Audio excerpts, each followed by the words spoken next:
Call for care. जी हाँ, जहाँ आप करते हैं कॉल और हम करते हैं आपकी केयर।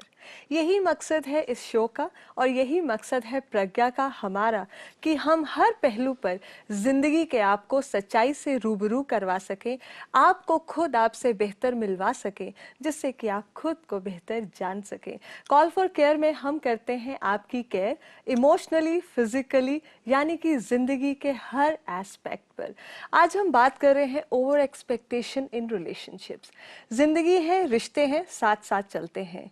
रिश्तों के बिना जिंदगी हमें अधूरी लगती है, यहाँ तक कि खुद भी हम अपने आप को अकेला महसूस करते हैं।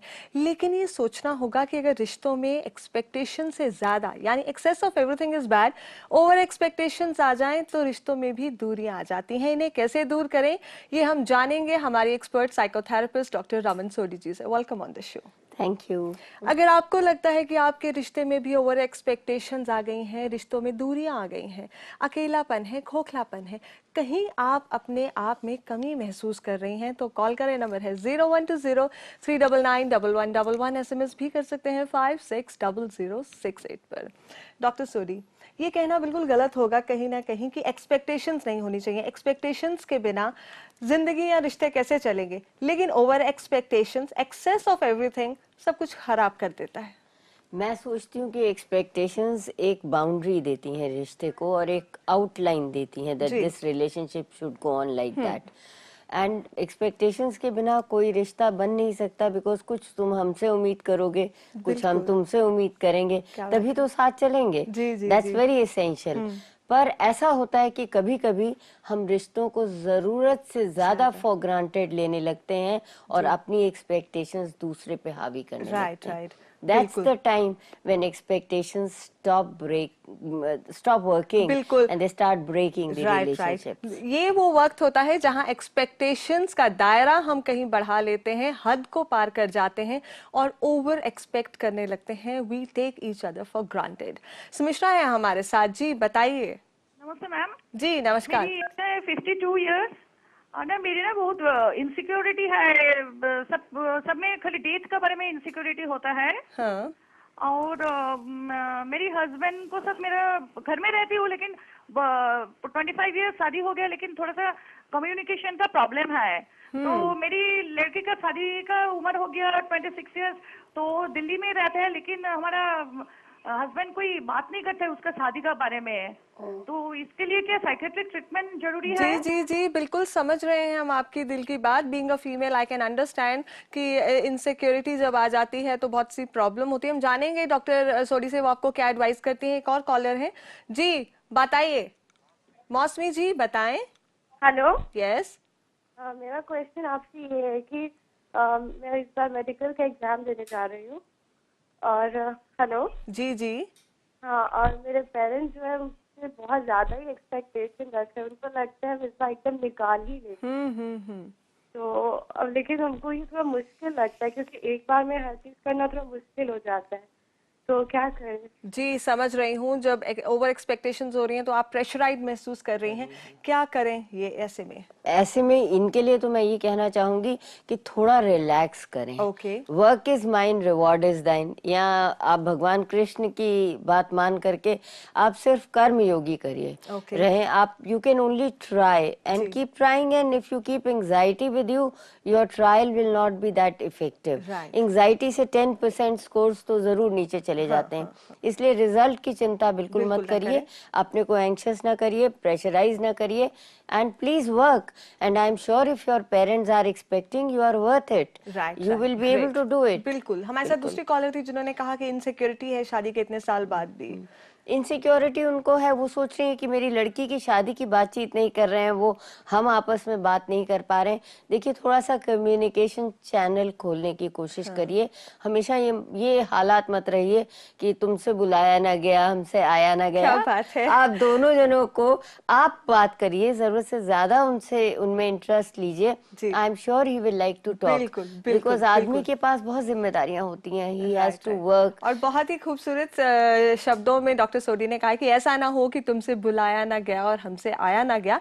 इस तरह की सिचुएशन बिल्कुल भी ना आने दीजिए। आप पहल कीजिए, आप बैठकर उनसे अपनी दिल की बात कहें। जब हम दिल की बात दिल से कहते हैं हैं तो फिर दूसरे भी उसे दिल से सुनने के लिए मजबूर हो जाते हैं। हमारे साथ एक और कॉलर है, जी बताइए। जी प्रतीक्षा, कहें। हाँ मैम, मैंने पहले भी मैम से बात की थी कि मेरे ऊपर चोरी का इल्जाम लगा है और मैंने ससुराल वाले बात नहीं कर रहे हैं मुझसे। हाँ। और उन्होंने मुझे एडवाइस किया था कि आपके हस्बैंड को बोलो वो बात करें, पर मेरे हस्बैंड उनसे बात नहीं करना चाहते हैं कि एक मामूली साड़ी के पीछे उन्होंने इतना बड़ा इल्जाम लगाया और मैं नहीं बात करूंगा। और दूसरा कि होली के लिए मुझे वहाँ पूजा करने जाना है और वो लोग मुझे उनके घर आने के लिए भी मना कर रहे थे, तो अब मैं क्या करूँ? जी बिल्कुल, हम बताएंगे कि आप इस सिचुएशन से कैसे बाहर निकलें और होली के दिन जिंदगी में भी रंग भर जाने चाहिए, इसकी कोशिश आप जरूर करें। हमारे साथ एक और कॉलर हैं, जी बताएं। शशि जी, क्या आप हमारे साथ लाइन पर हैं? हाँ जी, हाँ जी, बताइए। लाइन पे हूँ मैं। ऐसा है कि मैं 50 एज है मेरा बैकग्राउंड मतलब ऐसा रहा है, पेरेंटल बैकग्राउंड भी कोई ज्यादा वो नहीं रहा स्ट्रॉन्ग। और जब मेरी शादी हुई है तो भी मेरा अपना जो था वो भी ज्यादा नहीं था। लेकिन एनीवे बच्चे पढ़ लिख के सेटल हो गए हैं। तो बच्चे बाहर काम करते हैं आउट ऑफ इंडिया और एक यहाँ पर काम करता है। तो मेरे रिश्तेदार, मेरी बहन ने, मेरे पेरेंट्स वगैरह ये एक्सपेक्ट करते हैं कि इसके बच्चे बाहर शायद बहुत अच्छा कमा रहे हैं, मतलब ठीक कमा रहे हैं वैसे तो वो, लेकिन वो भी हमारी हेल्प करें या हमारे पास अपने आप से सब कुछ।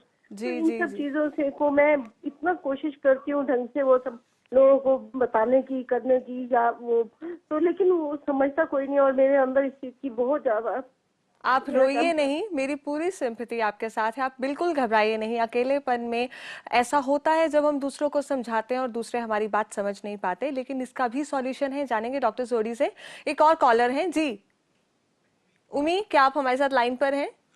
हाँ जी बताइए। हाँ, मेरे हस्बैंड ना बहुत ड्रिंक करते हैं। हाँ। और मैं अगर उनको समझाती हूँ तो मेरी बात समझते नहीं और झगड़ा करने लगते हैं। फिर इससे हम दोनों को काफी तनाव हो जाता है और काफी दूरियां। जी जी जी, आई कैन अंडरस्टैंड। अल्कोहल यहाँ पर सबसे बड़ी प्रॉब्लम है इनकी रिश्तों में दूरियों की। अल्कोहल के लिए इनके बातचीत करने से वो इशू सॉर्ट आउट होने वाला नहीं है। इसके लिए इन्हें जरूर प्रोफेशनल हेल्प लेनी चाहिए। और वैसे ये उन्हें कुछ कहना या नैग करना बंद कर दें, क्योंकि उसका कोई रिजल्ट होने वाला नहीं है। तो अपने रिश्ते को खराब ना करें, क्योंकि अगर ये बोलेंगी बहुत ज्यादा तो surely this relationship is going to go bad. एक प्रोफेशनल मदद आप जरूर लें, जिससे कि उन्हें अल्कोहल से दूर रखा जा सके और रिश्ते बेहतर हो पाए। हमारे साथ दूसरे दो कॉलर थे जिन्होंने रिश्तों की बात की। एक ने कहा कि रिश्तेदार बहुत एक्सपेक्ट करते हैं, अकेली हैं, क्या करें। और दूसरों ने कहा कि हस्बैंड इन लॉज के साथ बात नहीं कर पा रहे हैं, होली के दिन पूजा जाना है, क्या करें। दोनों देखिए, एक तो मुझे मालूम नहीं कि रिश्तेदारों को क्यों कुछ एक्सपेक्ट करना चाहिए या किसी और से किसी को कुछ क्यों एक्सपेक्ट करना चाहिए। और आप उन्हें सफाई देना बंद कर दें, कृपया सफाई देना बंद कर दें। और बाहर रहने वाले बच्चे भेज रहे हैं या नहीं भेज रहे हैं, अगर आपको उन्हें इम्प्रेस करना है तो 2-4 इम्पोर्टेड आइटम घर में पड़े हों तो जो इस तरीके के रिश्तेदार होते हैं वो बड़े प्रसन्न हो जाते हैं कि she is being looked after. But दूसरी चीज ये है कि आपको अपने बच्चों को इस चीज का एहसास जरूर करा देना चाहिए कि that you are there and they need to look after you. और जो दूसरी कॉलर सफाई न जी, जो दूसरी कॉलर थी जिन्होंने कहा कि होली के दिन जी, जी, जी, जी, उन्हें मैंने ये एडवाइस किया था कि आप इस इवेंट को दरकरार कर दें, बिल्कुल अलग कर दें और कोशिश करें कि आप अपने रिश्ते अच्छे बना लें। हस्बैंड कह रही हैं सपोर्ट नहीं कर रहे। कोई बात नहीं, वो हस्बैंड ज्यादा नाराज हैं क्योंकि वो उनके बेटे हैं और उन्हें बहुत हर्ट फीलिंग हुई है।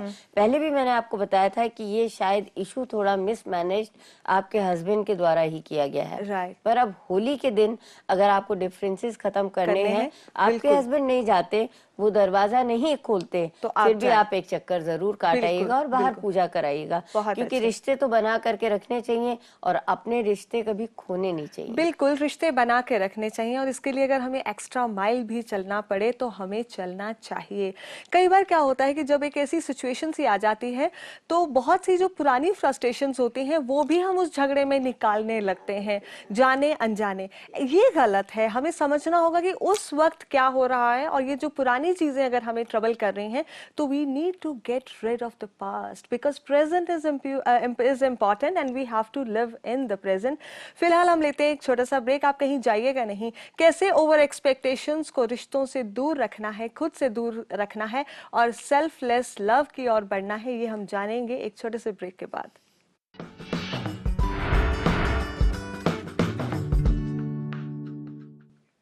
रिश्तों को